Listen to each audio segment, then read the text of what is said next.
Those who are about to assemble in Portland for the 222nd General Assembly, I salute you. This is round two. Round two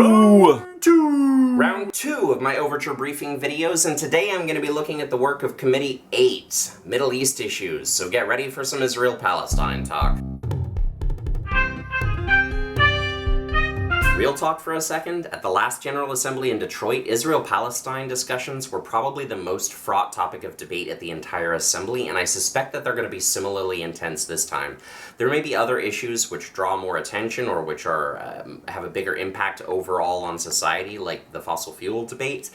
But the Israel-Palestine conversation stirs really deep emotions in people, and for this reason is going to be uniquely challenging. So let's dive in. There are 6 overtures coming before this committee, even though they're numbered up to 7 because number 5 failed for lack of a concurrence. I'm going to spend most of my time on Overture 6, which is the most complicated of the bunch, but I want to run through the others really fast. So Overtures 1, 2, 3, 4, and 7, double time. Overture 1 calls on Presbyterians to boycott Hewlett-Packard until they cease profiting from non-peaceful pursuits and human rights violations in Israel-Palestine. This is basically a matter of consistency and integrity. At the last General Assembly, we chose to divest from Hewlett-Packard after years of negotiations failed to keep them from continuing their activities supporting the occupation of the West Bank. So what's good for our investments is also good for us as consumers. Overture 2 asks our Office of Public Witness to advocate for the rights of children in Israel and Palestine.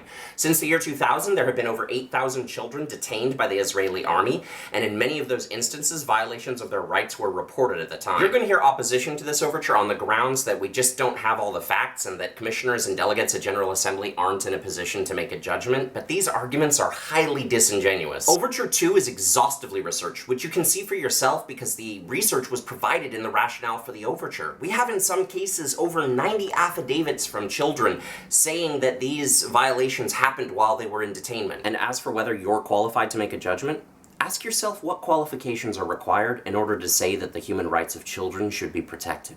Overture 3 is mainly about supporting fellow Christians in the Middle East, some of which are currently enduring awful situations of violence and persecution, so yeah, we should do that. Overture 4 says, hey, Remax, stop illegally selling property in the occupied West Bank. This is really the nuts and bolts of settler colonialism. Remax is right now taking land which they do not own, selling it to settlers, basically taking it away from the inhabitants and giving it to people who international law makes very clear do not have the right to be there. So yeah, stop that, Remax.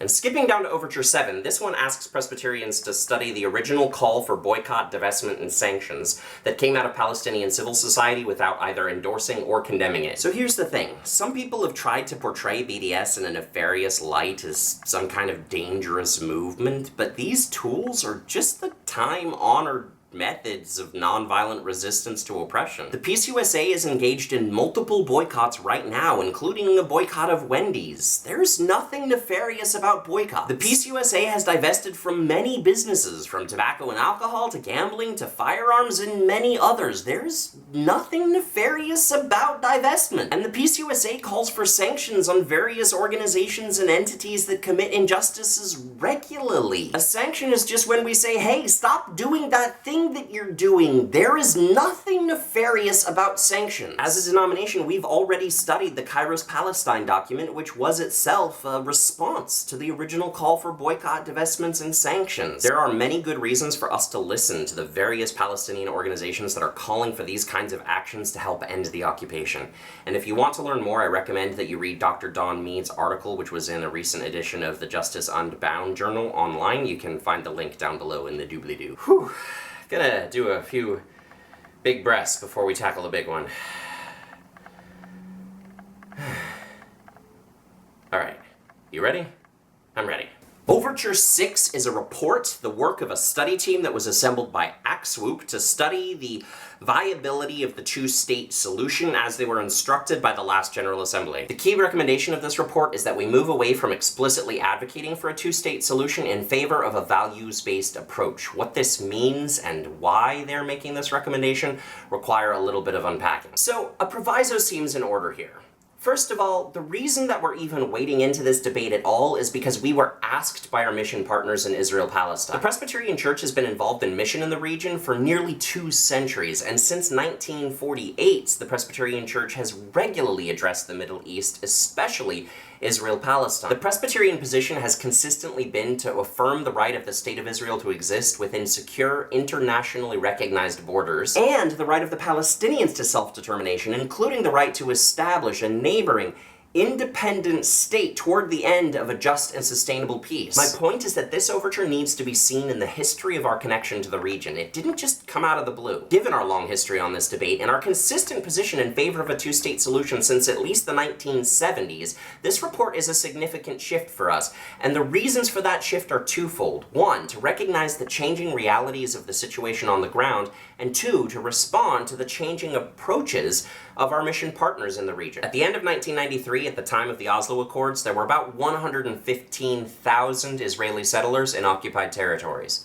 There are now over 600,000. The settlement process, which according to the Oslo Accords was supposed to cease in order to make possible two viable states in the region, actually accelerated, and it's still accelerating. For comparison, when Israel withdrew settlers from the Gaza region, they numbered about 8,500. And to this day, many Israeli nationalists still view that as the sixth greatest calamity of Tisha B'Av.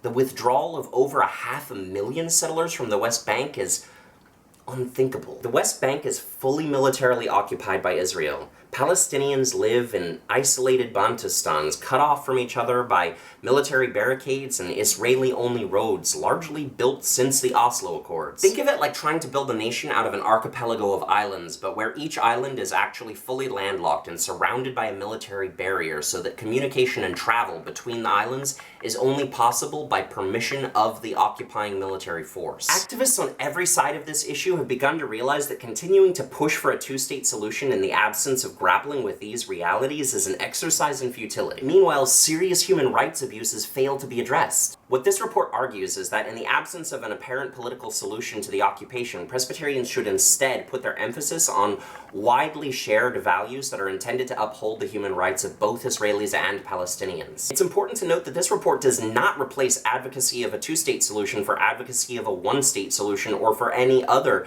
specific political solution to the dilemma. It says instead that whatever political outcome ends up being most desirable to all the peoples in the region, in the meantime and as the end result, human rights must be respected. Personally, I think the report is sensitively and eloquently written. It accurately and fairly describes the reality of the situation, and I hope that this assembly will support its recommendations. Finally, to the objection that the opinion of a couple thousand Presbyterians in Portland on this subject doesn't really matter, I respectfully disagree. How we respond to serious abuses of human rights in our time matters. What we say about peace and justice anywhere in the world, but especially in places where we have a long history of mission work, matters. If I walk around the streets here in Portland and I ask random strangers what a Presbyterian is, I'm going to meet a bunch of blank stares. But when I was in Jerusalem in 2014, at the time that we were debating divestment, random strangers on the street not only knew what a Presbyterian was, but they knew that we were engaged in this issue and that they cared, and they desperately hoped that we would engage in a way that would seek a just peace for everyone. Trust me, what we decide at General Assembly matters. For today, I just wanted to give a few brief reasons why someone might care at all about the 222nd Presbyterian General Assembly. So reason number one, at the General Assembly, we talk about things that matter. Really matter. Maybe you can go to someone else's videos if you want a bunch of cynicism about this, but I am not at all cynical about the General Assembly. At this assembly, we're going to talk about whether or not we should continue supporting a two-state solution for Israel and Palestine, or whether we should move toward a more human rights-focused stance on the issue in Israel and Palestine. We're going to talk about whether or not the church should continue to adhere to a just war philosophy, or